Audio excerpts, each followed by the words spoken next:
Hi, I'm Greg Dell, and today Stephen Jessup and I are going to discuss the recent regulatory settlement agreement entered into between Cigna, also known as Life Insurance Company of North America, and 5 departments of insurance from 5 different states. And those states are Connecticut, California, Massachusetts, Maine, and Pennsylvania. Now, if you live in any of those 5 states, this is really great potential news for you if your claim was denied in 2009 or 2010, and also in 2008 if you're a resident of California. So what we want to do is, since this just came out on May 13th of 2013, is we had the opportunity to go through this full regulatory settlement agreement, which is about 33 pages with the attached exhibits, and look at all the things that Cigna is going to have to change as a result of what has been considered to be unreasonable claims handling activities, and how they're going to be monitored by these 5 states, and how they're going to have to do a remediation program, which basically means that if your claim was denied and you're in every state but California between 2009 and 2010, then you have the opportunity to have your claim reviewed by Cigna and possibly have your benefits reinstated. Between 2008 and 2010, if you live in California, then Cigna is going to have to reevaluate your claim. And most important, before we really get into this, is that if you get a letter from Cigna regarding this claim, you're only going to have 60 days to respond to that letter to let them know that you want to have your claim reevaluated. After you notify them, you should immediately contact our law firm. We will let you know right away how we can help you and how we can put you in the best position possible to have Cigna reinstate your benefits. So, Steve, what I want to do is, since we just got this regulatory settlement agreement recently, and I know there's still documents that the Department of Insurance hasn't even released yet dealing with what conduct was actually wrongful from Cigna. However, they've basically broken this agreement down into a few parts where they talk about what's the corrective plan of action based upon the wrongful claims procedures from Cigna as to what Cigna has to do now moving forward to make changes. So I think for people who have had their claims denied in either 2009, 10, or 8 if they're in California, this agreement's going to help them in the sense of forcing Cigna to reevaluate their claims. But moving forward from January 1st, 2013, Cigna is going to have to abide by all of the new policies and procedures that are contained within this settlement agreement, and that's going to affect people who are on claim or people who have their claims denied in the future. So let's go through. I think there were probably 6 or 7 different changes considered enhanced claim procedures that Cigna is going to have to implement moving forward and how they deal with claims. So let's go through them in order, and maybe we'll talk about each of those briefly and what our experience is from the past versus now, and whether or not we think this is just kind of whether this has any teeth, or if this is something that's been there before, it's going to be new, or is it just a rubber stamp on Cigna's behaviors? They're going to pay some fine money, which I think is $2 million, approximately $2 million that they've been fined, or if Cigna is really going to make a change. So I think the first thing with the enhanced claim procedures was dealing with Social Security disability. So what's going to change with Cigna with Social Security disability decisions? Well, one of the biggest things that's going to happen with that is now they're going to have to give it more credibility, more weight in the overall claims review process. This is one of those things that, although it's being said now deliberately, it's the first thing they address in the enhanced claims procedure. It's probably something that has been kind of going on to some extent. If you have received a denial from Cigna and you don't even fall within this time frame, you may see language in the actual denial letter that says, although we took into consideration what Social Security had to say, we had updated information that they didn't have, so we based it upon that. But now they just can't ignore it. Obviously, when you go through the agreement, it discusses how there's a like standard in a way with respect to any occupation disability. They do go and break it down, though, that Social Security does have a different criteria for awarding and approving benefits, and that the insurance company doesn't necessarily have to rubber stamp what they do. They have to review and investigate it, which could also mean obtaining additional information from that Social Security claim file, because there's a lot of times that there may have been medical reports created during that process, or if there's an actual hearing, in the hearing sometimes even the information that comes out is the rationale and basis. So they're going to have to take a look at what Social Security is doing, and pull that under the whole spectrum. They just can't, push it aside, collect the overpayment and go kind of thing. Right. What I hope happens, what I've seen in the past with Cigna, and really not just Cigna, but a lot of other disability companies is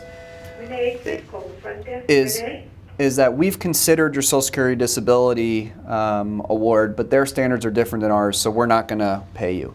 And Cigna doesn't go into why are you disagreeing with Social Security disability, what's different about that. And I think, on our website we have available the settlement agreement. You can take a look at what is Exhibit B of the settlement agreement, and you can see specific criteria over several pages that's been drafted now as guidelines for how Cigna has to behave with regard to evaluating these Social Security disability decisions. And what stuck out to me was if you're a Cigna claims examiner and you disagree with the Social Security disability finding of disability, here's what you have to do. And basically what it says is Cigna has to now document the specific information or circumstances supporting the determination that the Social Security award is of lesser or no relevance in the claim file. And then it goes on to say they have to clearly explain to the claimant in writing the basis for the determination that the award is of lesser or no relevance. That explanation should include the specific information, circumstances, and/or policy language relevant to the determination and its relation to the disability liability decision. So I've rarely ever, and we've seen hundreds of Cigna denials where I see them say, here's specifically why we disagree with the Social Security disability findings from a factual basis. I know they say the definition is different, but have you ever seen when they say this is the reason why our medical person disagrees with Social Security disability? No. And I think the interesting thing will be to see, in light of this, what exactly they define specific to Maine, to what depth. Right. In a denial letter, sometimes when they're reviewing your medical records and what your doctors say, they'll take it step by step. So is it going to be something along those lines? So it's still too early to know exactly how that's going to pan out with those guidelines and how they have to meet that, advising you with specificity. Right, and so we'll see how much weight Cigna really does give to the Social Security disability finding. Now, another thing in here, since it is a reassessment, that if the approval of Social Security disability took place within 1 year before Cigna ended up denying the claim, then they have to consider that Social Security disability approval. But if it was more than 1 year before Cigna denied the claim, then during this reassessment, they're not requiring Cigna to consider the Social Security disability. I know that when we're representing people with this reassessment, that I'm definitely sending them the Social Security disability file regardless for them. Better to err on the side of caution. And also they did say that if the decision is more than a year old, then Cigna can kind of say, look, that was an older decision. We've looked at more relevant information now that Social Security disability didn't have. And in a way, that argument does make sense, but very often Cigna doesn't even look at the file. Yeah. So, all right. The next area was talking about procedures for gathering information and what is Exhibit C within this regulatory settlement agreement. And I think one of the big things here was really what is Cigna's duties and responsibility in obtaining medical information, as opposed to what we often see them doing is, you didn't send us enough information so we can't pay you. And essentially what this is saying to Cigna is you can't bury your head in the sand. You have to work with the claimant to obtain the proper medical information, and it goes about telling them what they need to do in order to get that information. What sticks out to you of importance at this early stage in this Exhibit C about what procedures Cigna has to do in order to properly obtain medical information? I think one of the biggest things is in the introduction portion where it says attempting to resolve discrepancies in medical statements or conclusions. A lot of times you'll see when your doctor fills out an attending physician statement or other forms, language like claimant is totally disabled or off work until whatever such date, claimant cannot work.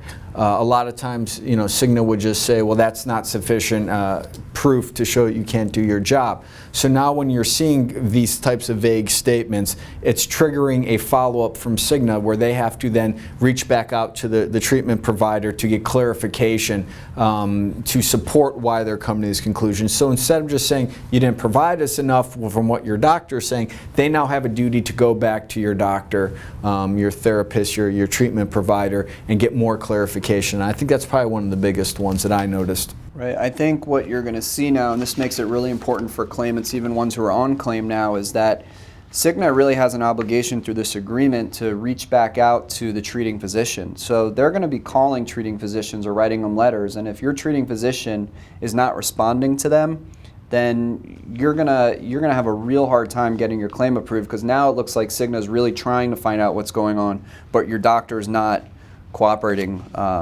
with Cigna. So some of the other things that really stuck out to me was talking about how Cigna has to review the medical information and about their ability they have to go to the appropriate type physician, whether it's an in-house physician that they have on staff or if it's somebody from an external third-party source, which very often we just see Cigna goes to like an RN or something like that and says no restrictions, limitations, and they never have the medical records properly reviewed. And also on there too, the comorbid and coexisting conditions, where instead of trying to piecemeal one condition against the other, saying, well, if you have 5 conditions separate, they don't disable, now it's forcing them, they have to take a look at the totality of the medical conditions as a whole on the person. So they can't just try to view certain medical conditions you may have in a very finite, small area.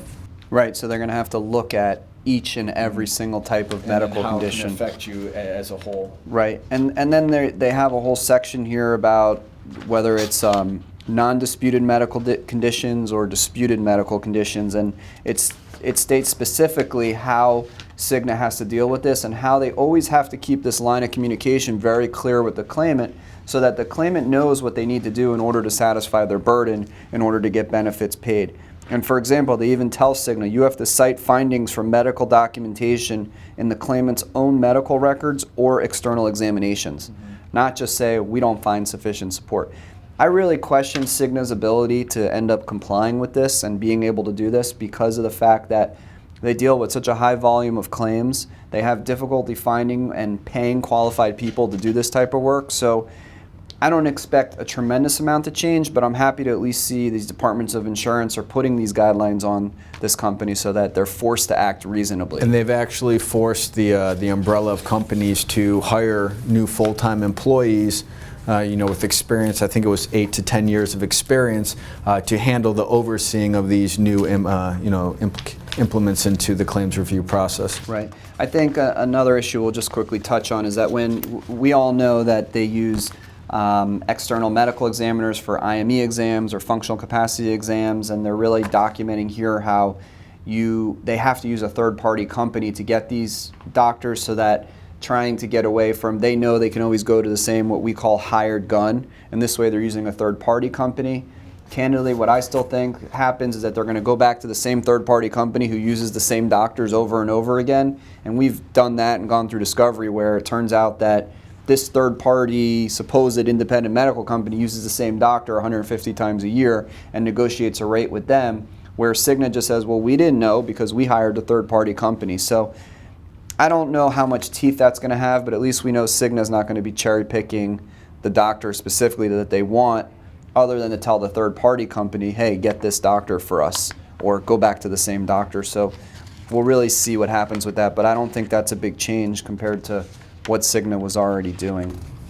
And one of the other things I think is important to note too, it discusses, and since they don't have the actual market examinations that determine why they thought there were violations to be addressed, one of the things that they do bring out is that no, especially internal employee of the company, there's got to be an affirmation that in no way, shape, or form are bonuses or promotions or anything like that are based on claim outcome, meaning like the amount of cases that they deny. It's going to only be based on the productivity. So that would lead me to believe that maybe the investigations done by the insurance commissions showed that there may have been some evidence that Cigna was rewarding its employees who were denying more claims and approving more claims. Right. So now they have to make an affirmation that that's not something that they're going to continue to do. Right, and I think hopefully, whether Cigna was doing that or not, it will take the pressure off of the internal claims handlers to say, well, wow, my job's going to be in jeopardy if I don't deny X amount of claims. The other thing that I thought was interesting in the section titled Ongoing Objectives on page 5 of the settlement agreement was where they said, you have to tell the claimant that if a file is determined to lack sufficient information, claim handling personnel will take reasonable steps to work with the claimant to identify and obtain such information in accordance with appropriate procedures established for such purposes. I just don't see this happening. I don't see a claim rep at Cigna saying, well, I'm telling you don't have sufficient information, but if you do A, B, C, D, and E, then I think you'll have sufficient information. I can't tell you how many times we do an application, we do an appeal, and we're waiting to get a response from Cigna. We pick up the phone and call them. 2, 3, 4 messages to them. We got to call a supervisor in order to get someone to call us back. Now they think their claim personnel are going to tell a claimant who may not even be represented by an attorney, oh, well, there's insufficient information here, but go back and get these 5 things. I don't see it happening, so it's... And it also creates this potential conflict where you're, especially someone who wasn't, represented, they're spending all kinds of money on testing that they think the insurance company's holding out is going to help get their claim approved, and it may, at the end of the day, not make the difference. And it's also putting in a position where you have a claims person who may be trying to play almost a medical professional and suggesting testing or things that can be done. So where are the steps, where are they getting their information from? So it'll be interesting, like you said, to see how these actually get implemented.